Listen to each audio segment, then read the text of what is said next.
ஒரு வாரமாக சட்டசபையில் கேள்வி கேட்டால் கடனாக இருக்குங்கிறாரு.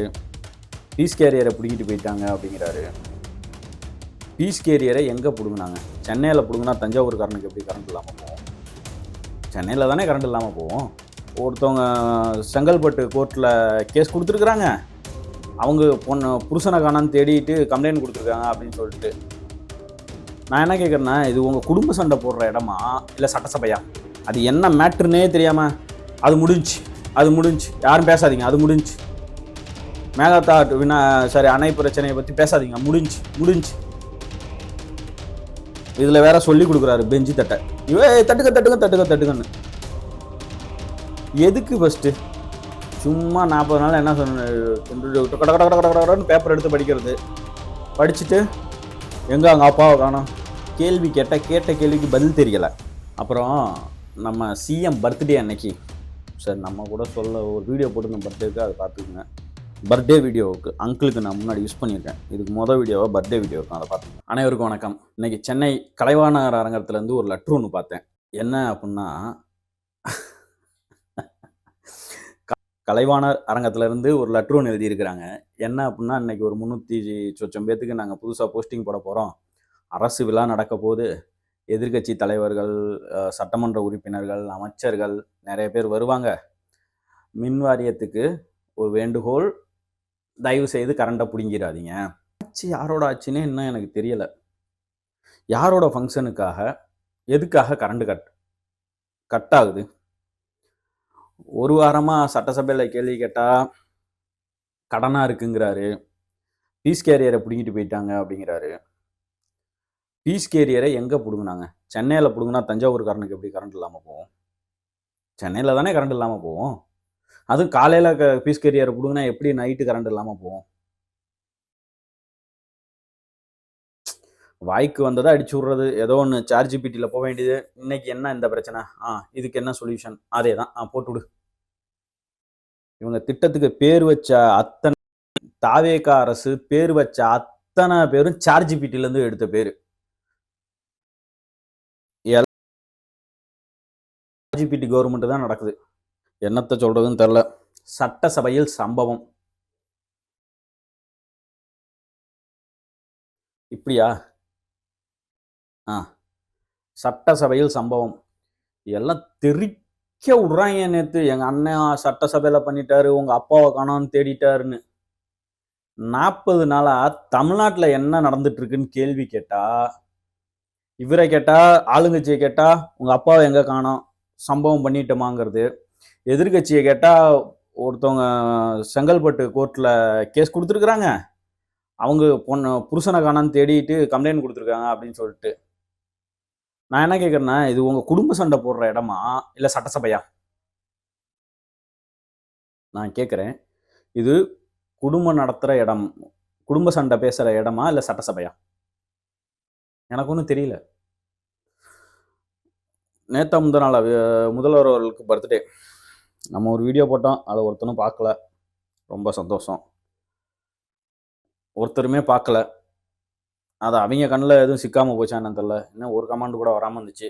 அப்போ அவங்க கையில் மாட்டலன்னு நினைக்கிறேன். ஓகே. விஷவாயு தாக்கி 9 பேர் இறந்துட்டாங்க. அமோனியா கேஸ் லீக் ஆயிடுச்சு, 9 பேர் செத்து போயிட்டாங்க. அதுக்காக நான் இன்றைக்கி என் பிறந்த நாளை கொண்டாடலை அப்படின்னு சொன்னார். சரி, கேட்கலாம் வெட்டாமல் திரும்ப தலைமைச் செயலமோ சம்திங் எங்கேயோ இருந்து எல்லாம் எடுத்துகிட்டு போகிற ஃபோட்டோஸ்லாம் வந்துச்சு. எங்கள் அண்ணன் கேட்கலாம் வெட்டலை, பர்த்டேலாம் கொண்டாடலன்னு. அப்புறம் என்னடான்னு பார்த்தா, இன்ஸ்டாவில் ஒரு ஐடியில் பார்த்தேன். என்ன அப்படின்னு டக்குன்னு அன்னைக்கு 12 மணிக்கு கொண்டாடலன்னா, நாங்கள் இன்னைக்கு 12 மணிக்கு நாங்கள் கொண்டாடுறோன்னு சொல்லிட்டு ஒரு ஃபோட்டோ. அப்போது கொண்டாடுறேன்னா கொண்டாடுங்க, இல்லை நான் சாயந்தரம் கேக் வெட்டிக்கிறேன்னு சொல்லிட்டு போங்களேன். எதுக்கு இந்த பொய்யான ஒரு பின்பத்தை கட்டமைச்சிக்கிட்டு இருக்கீங்க? பகலையில் கேக் வெட்டல இருந்திருந்தால் சட்டசபையில் நாரை விட்டுருப்பாங்க. அதனால தானே 12 மணிக்கு கேக் வெட்டினேன்னு சொல்லி ஒரு அக்காவோட நின்று அங்கிள் ஃபோட்டோ போட்டிருந்தாரு. அவ்வளோதான் சொல்ல முடியும். நான் அவங்கள ரொம்ப விமர்சிக்கலாம் விரும்பல, அது அவங்களோட தனிப்பட்ட வாழ்க்கை. நான் என்ன சொல்கிறேன்னா, கேக்கு வெட்டுறதுக்கு வெட்டி கொண்டாடுங்கன்னு நான் சொல்கிறேன். 9 பேர் செத்தா உங்களுக்கு என்ன? 40 பேர் செத்தப்பே நீங்கள் 41 பேர் செத்தப்பையே கவலைப்படல. 9 பேர் செத்தா மட்டும் நீங்கள் கவலைப்பட போகிறீங்களா? உங்கள் மாவட்ட செயலாளர் இருக்க செத்தப்பையும் கவலைப்படல. உங்களை பார்க்க வந்து ஒரு நவல்பட்டு அந்த சைடு திருவரம்பூர் சைட்லேருந்து ஒரு பையன் வந்து செத்து போயிட்டான். அப்பயும் நீங்கள் கவலைப்படலை. நீங்கள் இதுக்கு மட்டும் ஏன் கவலைப்பட போறீங்க? அதுக்கு எதுக்கு ஒரு பொய்யான பின்பத்தை கட்டமைக்கணும்? அப்படி நீங்கள் கட்டமைக்கவே வேண்டாங்கிறேன். நான் வெட்டுங்கிறேன். உங்களுக்கு என்ன கவலை? நான் தமிழ்நாட்டோட சிஎம், உச்சபட்ச அதிகாரத்தில் நீங்கள் தான் இருக்கீங்க. யாரு உங்களை கேள்வி கேட்பா? எதுக்கு நடிக்கிறீங்கன்னு தான் நான் கேட்குறேன். எதுக்கு நடிக்கிறீங்க? ஒரு நேற்று எதிர்கட்சி எல்லாமே கேள்வி கேட்டாங்க. சட்டசபை அப்படின்னா எவ்வளோ சைலண்டாக இருக்கணும் அப்படிங்கிறதுக்கு நம்ம எக்ஸாம்பிள் கோர்ட்டுலலாம் வெளியில் வந்துட்டு ஒரு சவுண்டு கூட வராது. ஒரு வண்டி ஆன் பண்ணுற சவுண்டு கூட வராது. அதாவது கொஞ்சம் தள்ளி அந்த பக்கம் போய் தான் ஆன் பண்ணுவாங்க. கோர்ட் இப்போ நடந்துகிட்டு இருக்கு, தீர்ப்பு கொடுக்க போகிறாரு, இல்லை கோர்ட்டில் வாதாடிட்டு இருக்காங்க அப்படின்னா மை லார்ட் அப்படிங்கிறது அந்த அடிக்கிற டைப் அடிக்கிற சவுண்டு கூட கடகடன்னு சவுண்டு கேட்கும். அந்த அளவுக்கு பின் ட்ராப் சைலண்ட்ல இருக்கும். அதே மரியாதையை சட்டசபைக்கும் கொடுப்பாங்க. ஆளுநரோட உரைக்கு எதிர்கட்சிகள் பதில் சொன்னாங்க.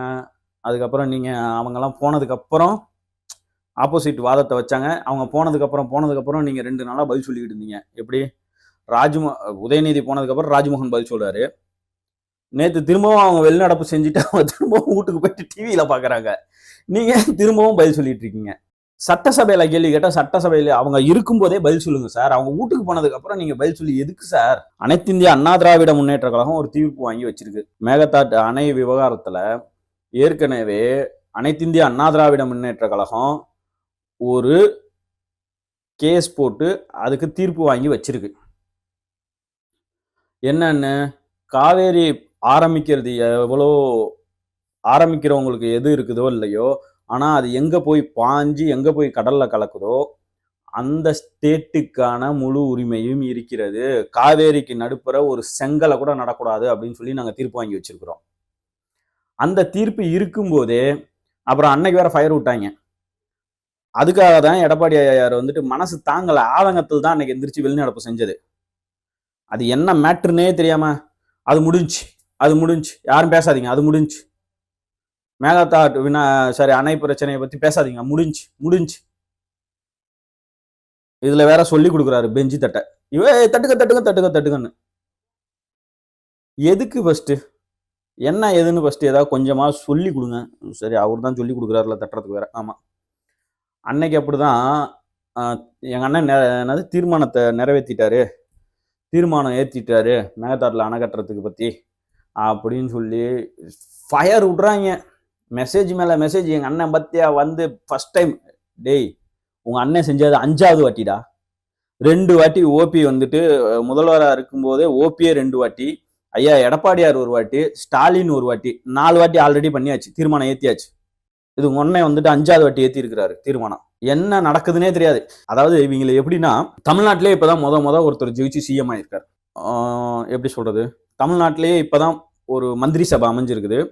தமிழ்நாட்டிலே இப்போதான் ஃபர்ஸ்ட் சட்டமன்ற தேர்தல் நடந்திருக்குது. எது செஞ்சாலும் இவங்க தான் ஃபர்ஸ்ட் பண்ணாங்க. என்ன பண்ணாலும் சரி நாங்க தான் முதல்ல செஞ்சோம். அதுக்கு முன்னாடி தமிழ்நாட்டில் அந்த மாதிரி யாருமே பண்ணதே இல்லையா? எதுக்கு எல்லாம் போலியான ஸ்டிக்கரு, எதை எடுத்தாலும் ஸ்டிக்கரு, நாங்க தான் ஃபர்ஸ்ட் பண்ணோம். வெயிட் பண்ணுங்க, அடுத்த மாசம் கரண்ட் பில்லு இருக்குல்ல, கரண்ட் பில்லு இந்த மாசம் ஆல்மோஸ்ட் முக்கால்வாசி ஏரியாவில் ரூரல்லாம் இந்த மாசம் போன மாசம் கட்டியிருப்பாங்க. நடைமுறை கொண்டு வந்துட்டீங்களா? அடுத்த மாசம் கரண்ட் பில்லு கட்டட்டும், அப்புறம் இருக்கு கச்சேரி. நல்லா யூஸ் பண்றவங்க அடுத்த மாசம் கரண்ட் பில்லு கட்டட்டும். அதுக்கப்புறம் என்ன கழுவி ஊத்துறாங்கன்னு அவங்ககிட்ட மக்களை பார்த்து நம்ம கேட்டுக்கலாம். சரிங்களா?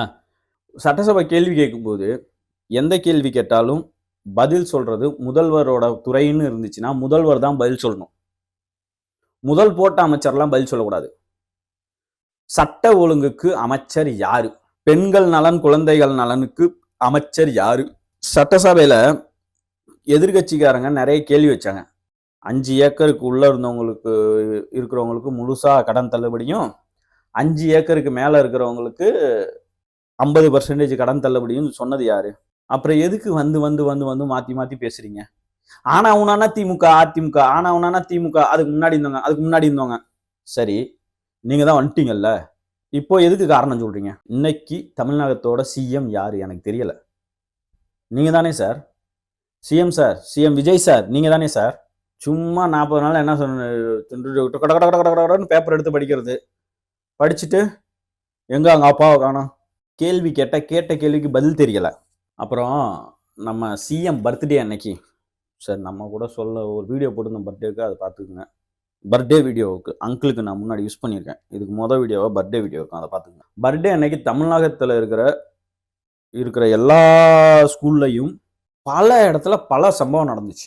என்ன அப்படின்னா, உயர்கல்வித்துறை அமைச்சர் போயிட்டு ஒரு பாட்டு போட்டு ஆடுறாரு, வாடி வாடி வாடி வாடி கைப்படாத சிடி அப்படின்னு. அப்புறம் இன்னொரு இடத்துல என்னன்னா, இந்த போட்டோல யாருன்னு தெரியுதா, CM uncle sorry Vijay Vijay விஜய்ங்கிறாங்க. இன்னொரு இடத்துல எல்லா குழந்தைங்களுக்கும் டோக்கனை கொடுத்து விஜய் வாழ்க விஜய் வாழ்கங்கிறாங்க.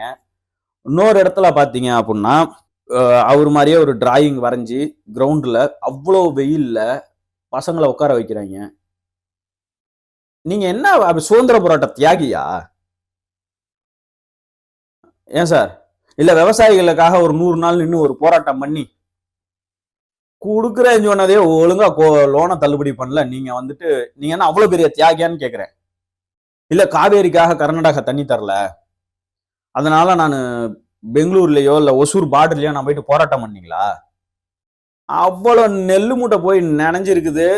நெல் கொள்முதல் அமைக்கிறதுக்கு ஒரு நல்லா ஏதோ சொல்லிட போறேன் சார், வேண்டாம்.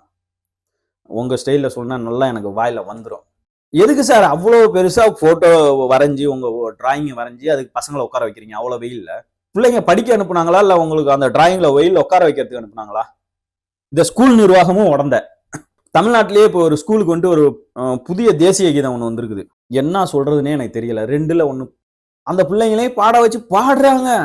அப்ப வர அதாவது இவ்வளவு நாளா நீங்க எதுக்கு போராடினீங்களோ இல்லையோ, இளைய தலைமுறைகளை மீட்கிறதுக்கு இனிமேல் நீங்க போராடணும். அதான் நடக்க போகுது. இந்த இளைய தலைமுறைகள் இனிமேல் சிக்கி சின்ன பணமா ஆக போகுது. எங்க பார்த்தாலும் விஜய் விஜய் விஜய், ஸ்கூல்ல கொடிய கட்டுறது, ஹாஸ்பிட்டலுக்குள்ள போயிட்டு பிளக்ஸ் பேனர் வைக்கிறது. யாரு உங்களுக்கு அதிகாரம் கொடுத்தா இந்த மாதிரி அதிகாரம்? இந்த தெரி படத்துல ஒரு சொல்லுவார்ல, ஸ்கூல் யாருது, இவருதான் போயிட்டு மிரட்ட போவாரு. நேத்து அமைச்சர் வீட்டுல பங்கன், குடிச்சிட்டு கொஞ்சம் வேலை அசதியா இருக்குன்னு ஸ்கூல்ல பார்த்துட்டோம். அமைச்சர் யாரு? Government officer.